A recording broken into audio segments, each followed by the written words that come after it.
273. Damai dan tenang. Sukacita mengalirlah, itu karya Roh Kudus. Dia tinggal selamanya dalam hati yang tulus. Damai dan tenang, damai dan tenang, jiwaku sungguh nyaman. Topan menderu, Tuhan berseru, dan tenanglah lautan. Bagaikan turunnya hujan dan bagai sinar surya, lemur hidup dicurahkan dari surga datangnya. Damai dan tenang, damai dan tenang, jiwaku sungguh nyaman. Topan berderu, Tuhan berseru, dan tenanglah lautan.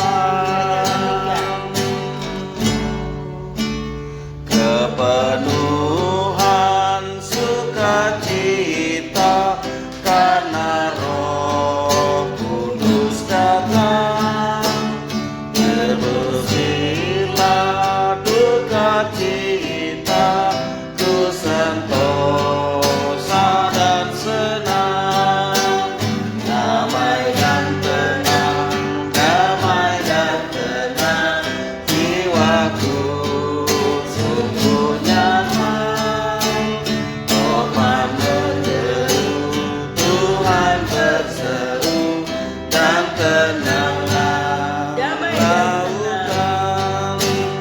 Damai dan tenang, damai dan tenang, jiwaku sungguh nyaman. Topan berderu, Tuhan berseru, dan tenanglah lautan, dan tenanglah lautan.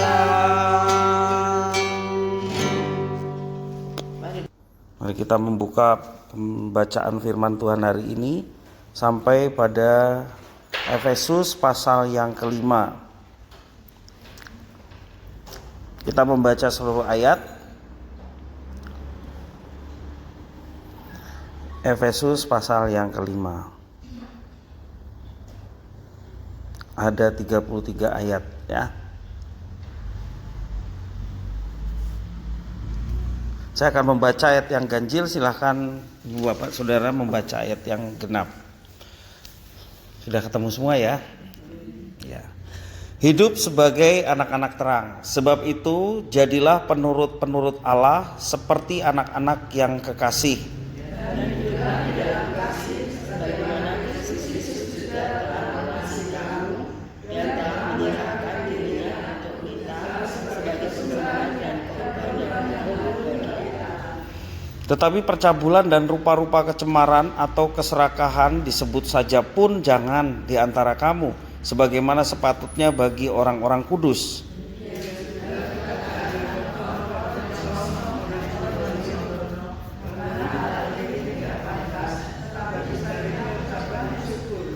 Karena ingatlah ini baik-baik, tidak ada orang sundal, orang cemar atau orang serakah, artinya penyembah berhala yang mendapat bagian di dalam kerajaan Kristus dan Allah.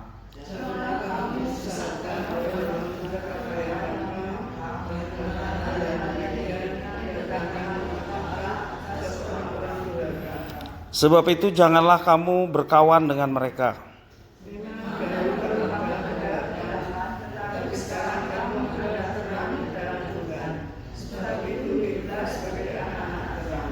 Karena terang hanya berbuahkan kebaikan dan keadilan dan kebenaran. Janganlah turut mengambil bagian dalam perbuatan-perbuatan kegelapan yang tidak berbuahkan apa-apa, tetapi sebaliknya telanjangilah perbuatan-perbuatan itu.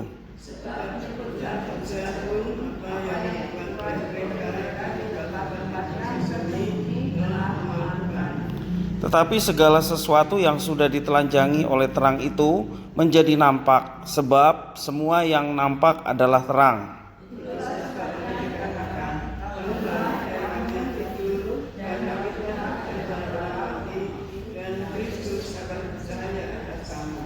Karena itu perhatikanlah dengan seksama bagaimana kamu hidup. Janganlah seperti orang bebal, tetapi seperti orang arif.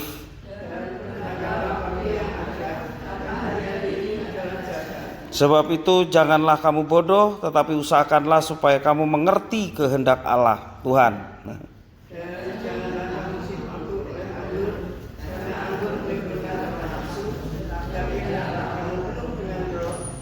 Dan berkata-katalah seorang pada yang lain dalam mazmur, kidung puji-pujian dan nyanyian rohani. Bernyanyi dan bersoraklah bagi Tuhan dengan segenap hati.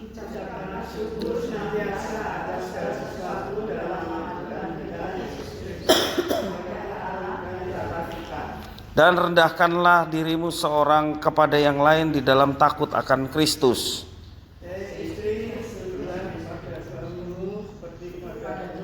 Karena suami adalah kepala istri, sama seperti Kristus adalah kepala jemaat. Dialah yang menyelamatkan tubuh.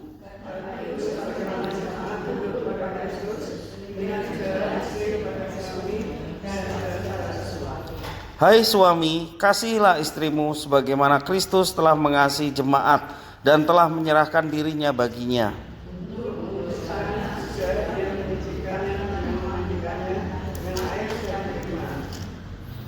Supaya dengan demikian ia menempatkan jemaat di hadapan dirinya dengan cemerlang, tanpa cacat dan atau kerut atau yang serupa itu, tetapi supaya jemaat kudus dan tidak bercela.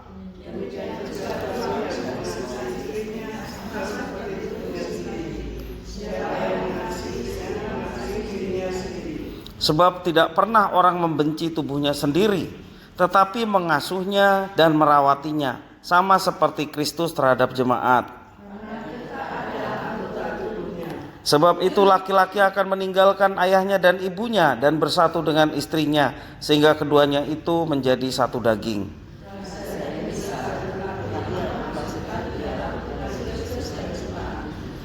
Bagaimanapun juga bagi kamu masing-masing berlaku, kasihlah istrimu seperti dirimu sendiri, dan istri hendaklah menghormati suaminya. Demikian firman Tuhan. Bapak Ibu saudara-saudara yang kasih Tuhan, kita membaca surat Rasul Paulus ini kembali mengingatkan kepada kita untuk senantiasa bersyukur atas kasih Tuhan yang sedemikian luar biasa ya. Kita sudah hidup di dalam terang ya. Kita dulunya dalam gelap. Rasul Paulus juga di dalam pasal pertama menyadari bahwa dulu kita tuh ya sama seperti mereka, hidup dalam kegelapan, tetapi kita sudah di dalam terang. Ya. Kita sudah di dalam Kristus. Kristus yang adalah terang itu ada pada kita. Maka seharusnya yang muncul adalah sifat-sifat terang itu sendiri. Kalau di sini dikatakan terang itu akan menelanjangi setiap dosa. Artinya setiap orang percaya tidak lagi hidup di dalam dosa, tetapi justru malah hidup memancarkan terang di tengah kegelapan, sehingga dunia yang gelap, manusia-manusia yang belum mengenal Tuhan, pada akhirnya boleh mengenal Tuhan melalui sifat-sifat Tuhan yang dimunculkan oleh orang-orang yang sudah di dalam terang. Itu ya. Jadi di sini dikatakan mengenai kecemaran, percabulan dan lain sebagainya, omongan kotor ya, omongan yang tidak berguna, jangankan dilakukan, diucapkan pun jangan ya. Jangankan diucapkan, dipikir aja jangan. Berarti betapa orang percaya itu memiliki satu ketentuan baru yang harus dinyatakan, dan tentunya ini melawan natur kita yang juga dulunya latar belakang orang berdosa. Sama ya. Ini natur yang harus kita lawan karena kita natur menjadi anak-anak Allah, ya. Semua yang cemar, keserakahan dan lain sebagainya yang sama dengan penyembahan berhala tidak akan mendapat bagian dalam kerajaan Kristus, ya. Semuanya itu harus dibuang. Jangan kita disesatkan dengan kata-kata yang hampa. Ya, jadi orang percaya diajarkan untuk tidak mengeluarkan kata-kata yang hampa, yang gak ada gunanya, yang sembrono, yang mendatangkan murka Allah. Ya, murka Allah itu akan dinyatakan kepada orang-orang yang tidak taat. Sebab itu janganlah berkawan dengan mereka.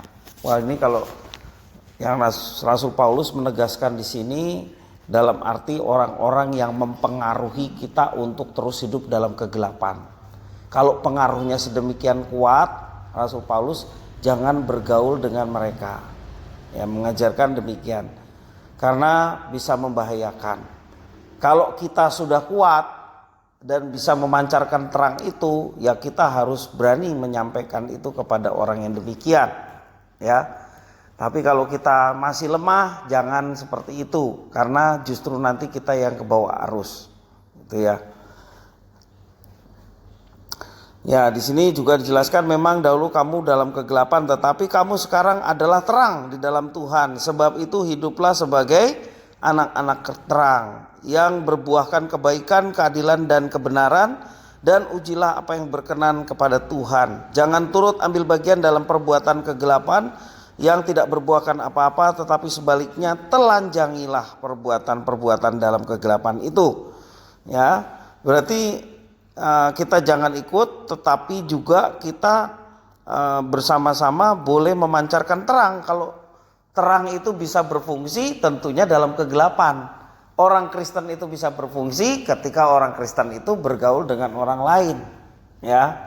Namanya bergaul dan berteman ya beda tipis ya. Tapi yang maksud berteman itu ketika kita tidak kuat, jangan sampai kita terpengaruh. Tetapi kalau terang itu sudah makin kuat, maka terang itu akan berfungsi ketika terang itu berada di dalam kegelapan. Demikian juga kita, ya. Sebab menyebutkan saja apa yang mereka lakukan pun jangan, ya, karena sangat memalukan. Di sini juga dijelaskan bagaimana kita harus hidup, ya. Mari kita hidup sebagai orang-orang yang bijaksana. Bangunlah hai engkau yang tidur dan bangkitlah dari antara orang mati, dan Kristus akan bercahaya atas engkau. Nah, itu perintahnya, ya. Karena itu perhatikanlah dengan seksama bagaimana kamu hidup, jangan seperti orang bebal, tetapi menjadi seperti orang bijak. Bijaknya gimana? Juga mempergunakan waktu yang ada, karena hari-hari ini adalah jahat. Wah, hari-hari ini jahat. Maksudnya hari-hari ini sering menggoda kita untuk kita melakukan tindakan-tindakan yang melawan Allah. Karena godaan ataupun pengaruh-pengaruh yang ada di sekitar kita ini semakin sedemikian kuat, maka itulah yang disebut hari-hari ini jahat. Maka kita menggunakan waktu yang ada supaya kita jangan terpengaruh dengan hal tersebut. Ya, ada waktunya untuk pelayanan, ya kita gunakan untuk pelayanan. Ada waktunya istirahat, kita gunakan untuk istirahat. Ada waktunya untuk kita bergaul dengan orang lain, ya kita gunakan itu semua dengan baik, ya. Jangan sampai waktu kita habiskan dengan hal-hal yang sia-sia. Ya, hobi boleh nggak? Boleh, ya. Tapi kalau waktunya habis sama hobi, nggak pelayanan, ya itu namanya kita hanya untuk kesenangan diri sendiri. Namanya hobi kan untuk menyenangkan diri, ya, betul ya. Olahraga boleh nggak? Boleh. Tapi waktunya kita ibadah terus yang penting sehat, aku tak olahraga gitu ya. Ya itu ya. Ya kemudian olahraga di atas segala-galanya, ya. Atau hobinya ke gereja sih ke gereja, tapi pikirannya ke hobinya. Baca firman Tuhan yang hobine mancing, yang delok water apa meneh mujair. Karena hatinya ada di situ, ya. Atau hobine manuk yang dibaca kitab Efesus, yang dilihat lovebird, terus perkutut gitu ya. Karena hatinya ada di situ. Jadi Mari kita pergunakan waktu dengan bijaksana. Ini kata firman Tuhan. Sebagai anak-anak terang, ya, jangan kita bodoh. Di sini juga dijelaskan, marilah hidup kita dipenuhi dengan roh. Lagu yang tadi ya, lagu yang di dalam ayat yang ketiga ya. Maksudnya bait yang ketiga. Kepenuhan sukacita karena Roh Kudus. Ya, ini kelimpahan ya sama ya.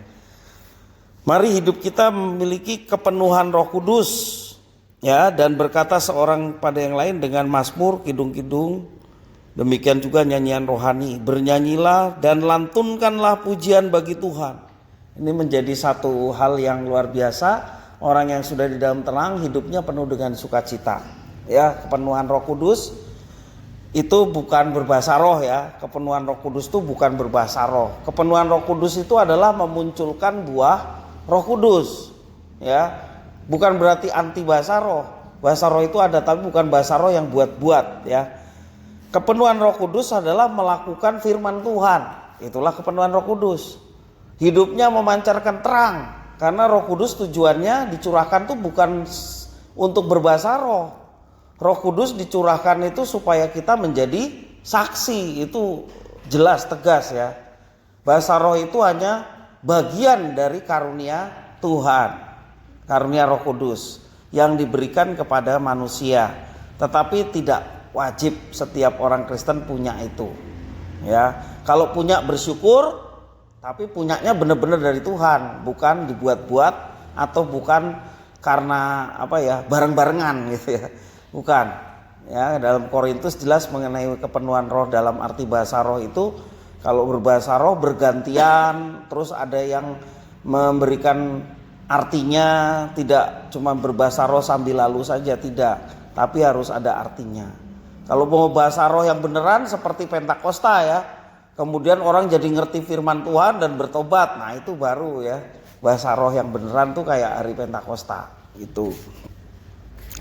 Ya, kemudian juga di sini bagaimana kita sebagai orang percaya ya, ucapan syukur senantiasa dalam nama Tuhan Yesus ya kepada Allah Bapa kita. Kemudian ada ketundukan satu dengan yang lain. Maksudnya saling menghargai satu dengan yang lain. Ketundukan kita kepada Tuhan itu juga digambarkan seperti hubungan suami dan istri ya. Dalam ayat yang ke-22 sampai 33. Tunduklah seorang kepada yang lain di dalam takut akan Kristus. Itu perintah utamanya ya. Kemudian digambarkan seperti suami dan istri, ayat 22 sampai 33. Tidak ada hubungan yang lebih dekat selain daripada hubungan suami dan istri. Maka suami dan istri itu digambarkan seperti Kristus dan jemaatnya. Di ajaran firman Tuhan kan suami hanya punya satu istri, istri hanya punya satu suami. Nah kalau suami istri itu sebagai gambaran Kristus dan jemaat, berarti Kristus hanya punya satu umat, satu jemaat, dan jemaat hanya punya satu Tuhan. Siapa? Tuhan Yesus. Ya kan? Tidak boleh yang lain. Kan seperti itu. Berarti betapa kudusnya hubungan suami dan istri. Iya betul. Karena suami istri adalah lembaga yang didirikan oleh Tuhan. Keluarga adalah lembaga yang didirikan oleh Tuhan. Demikian juga gereja. Jadi hanya dua lembaga yang didirikan Tuhan. Keluarga dan gereja. Bahkan keluarga suami dan istri itu menjadi gambaran Kristus dan jemaat. Suami mengasihi istri seperti Kristus mengasihi jemaat, bahkan rela berkorban. Demikian juga suami rela berkorban untuk istrinya. Sebaiknya istri seperti jemaat tunduk kepada Tuhan Yesus sebagai kepala jemaat. Demikian juga istri tunduk kepada suaminya. Nah ayat ini bukan untuk menuntut ya. Banyak orang bermasalah suami istri pakai ayat ini untuk nuntut ya. Kamu sebagai istri nggak tunduk, bagaimana aku mau nunduk kalau kamu tidak mengasihi aku gitu ya. Pakai ayat perang pakai ayat gitu ya. Sehingga masing-masing saling menyalahkan. Ayat ini bukan untuk saling menyerang, tetapi ayat ini untuk dilaksanakan sesuai dengan porsinya masing-masing. Apakah saya udah tunduk sama suami saya? Apakah saya sebagai suami sudah sayang sama istri saya dan rela berkorban buat istri saya?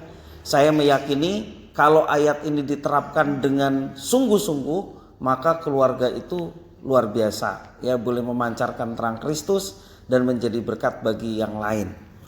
Nah, Bapak Ibu Saudara-saudara, di sini diajarkan supaya kita senantiasa tunduk pada Kristus sebagai jemaat Tuhan. Amin. Kita mempercayai Dia sebagai Tuhan, artinya kita memposisikan diri sebagai umat. Kita memposisikan diri sebagai hambanya kalau Dia Tuhan. Kalau Dia Tuhan, kita hambanya, maka implementasinya adalah kita mau taat firman-Nya. Ya, hidup kelimpahan salah satunya seperti tanggal 31 kemarin adalah kelimpahan kasih. Dan firman Tuhan jelas mengatakan dalam Yohanes 14 ayat 15, mengasihi Tuhan adalah melakukan segala perintahnya. Ya. 1 Yohanes pasal 5 ayat 3 menjelaskan bahwa inilah kasih kepada Tuhan, ya, yakni kamu melakukan perintah-perintahnya, dan perintahnya itu tidak berat, ya, kata Yohanes dalam 1 Yohanes pasal 5 ayat yang ketiga. Dan itulah yang mesti dilakukan setiap orang percaya. Betapapun beratnya, maka kita dipimpin oleh Roh Kudus, diberikan kemampuan untuk melaksanakannya. Sehingga nama Tuhan dipermuliakan melalui ketaatan kita, ketundukan kita kepada Kristus. Apapun yang diperintahkan, Tuhan ingin untuk kita laksanakan. Kemarin dalam diskusi Mawar Saron, coba sekarang sebutkan atau boleh memberi kesaksian perintah Tuhan yang dia dirasa berat dan kita tidak bisa melaksanakannya. Ya, yang muncul apa? Mengampuni itu berat, ya. Mengasihi orang yang jahat, yang memusuhi kita, menyakiti hati kita, itu yang muncul. Kemudian bagaimana mengatasi perasaan kita yang disakiti oleh orang lain? Ternyata banyaknya hanya berdoa, walaupun mungkin hatinya sakit, berdoa dan diserahkan sama Tuhan. Dan ternyata penyerahan kepada Tuhan itu membuahkan kita melihat bahwa segala sesuatu yang kita alami tidak lepas dari campur tangan Tuhan. Orang-orang yang jahat sama kita, padahal kita tidak melakukan apa yang jahat pada mereka, maka Tuhan sendiri yang bertindak membela umatnya. Nah, itu yang terjadi. Jadi Bapak Ibu Saudara sekalian, kita mau belajar ketundukan kita kepada Kristus itu melebihi segala-galanya. Dan percayalah kalau Tuhan melihat anak-anaknya taat, anak-anaknya melakukan perintahnya, Dia kan sang pemilik segala sesuatu. Masakan Dia tidak akan menyertai kita? Masakan Dia tidak akan memberkati anak-anaknya yang dengan setia melaksanakan firman-Nya? Pasti Tuhan akan menyertai dan memberkati. Mari kita berdoa dan mengucap syukur atas firman Tuhan. Terima kasih ya Tuhan atas firman-Mu. Biarlah Tuhan menolong kami, memampukan kami untuk menjadi pelaku-pelaku firman, sehingga nama Tuhan dipermuliakan melalui hidup kami. Terima kasih, demi nama Yesus kami berdoa. Amin.